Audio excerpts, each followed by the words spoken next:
Amna. Hi, I'm Maddie. So, what's it like living with migraine on a daily basis? So, it's a lot of things. It can be debilitating. It can be really scary. It can also be really disconnecting from the world because a lot of people don't understand what migraine even is. So, describing what it is and how it's different from a headache can really take some people off guard. So at school, when I have a migraine, I can't do anything. I have to sit in class and I can't really take notes very well. It's really hard to think. I basically have to go home and sleep. And I found that for my friends too, we all have the same symptoms with migraine. So it affects our lives so much. It's really hard to function. Yeah, it's completely debilitating. Even at school, when I do show up, teachers don't get it, nurses don't get it. No one really understands what it's really like. You kind of feel detached from the world in a sense because it is an invisible illness. So you look okay, but you're in severe pain, and people will never understand unless they've been through it. What are some of the other symptoms you experience besides headache? So I have chronic nausea along with it. I have auras, almost visual hallucinations. I hear sounds. I can smell weird things, and it's a sensory overload essentially, where I can't function at all, and I feel completely debilitated. What are some of the things you've missed out on in your daily life, like social events?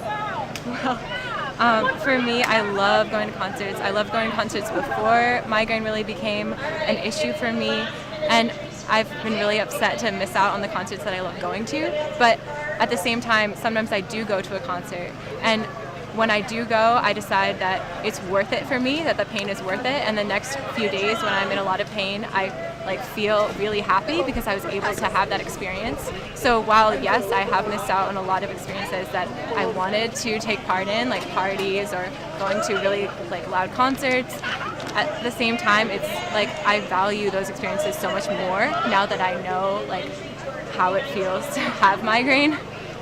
What about Miles for Migraine? What have you felt that since you've been participating in Miles for Migraine? What have you done to help? I've actually never missed a Miles for Migraine event since it started.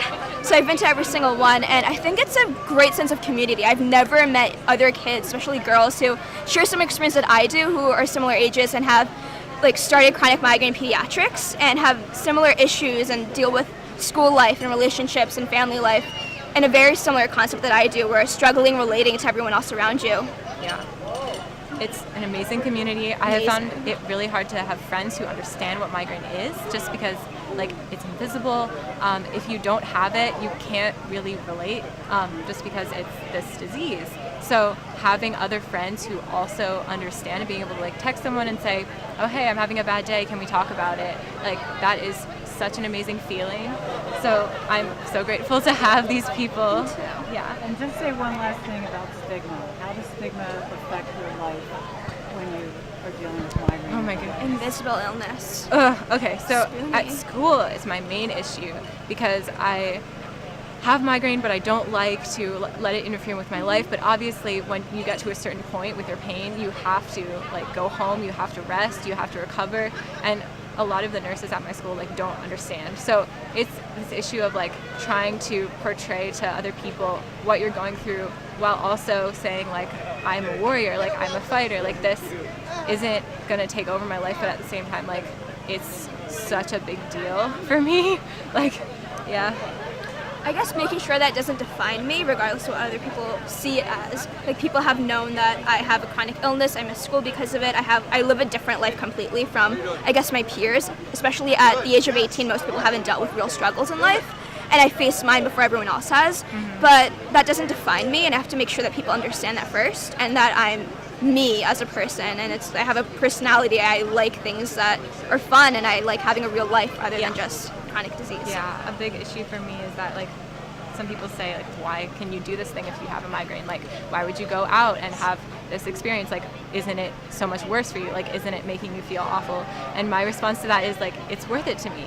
I'm choosing to go out and live my life, and the pain that I get from that is worth it to me because I'm becoming myself, becoming my person. Yeah. And misery becomes a choice at some point. Yeah, and I refuse to step back and not live my life. Exactly. You guys, that was